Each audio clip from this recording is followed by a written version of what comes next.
उप मुख्यमंत्री और कानून मंत्री अरुण साव नवा रायपुर के हिदायतुल्लाह विधि विश्वविद्यालय में स्वामी विवेकानंद व्याख्यानमाला में शामिल और कि इनकी युवा मन के शक्ति से भारत ला बनाना है विश्व गुरु।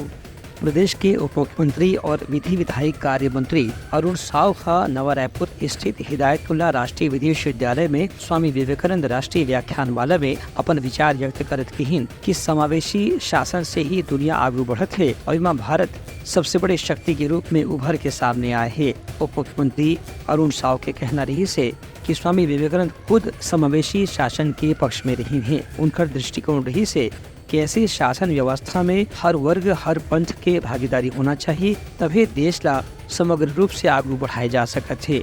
एक कार्यक्रम में कुलपति प्रोफेसर डॉक्टर वी.सी. विवेकानंदन घलो अपन भाषण दिन और कहिन के विवेकानंद के विचार आधुनिक समाज के निर्माण पर सबसे जरूरी और प्रेरक हो सकते है। ये मौका में उप मुख्यमंत्री अरुण साव स्वामी विवेकानंद के विचार और दर्शन ला रेखांकित करत कहिन कि जब वंचित और जरूरतमंद लोग मन के कल्याण पर योजना बनाए जाते तो ओखर असर से पूरा देश के तरक्की होते।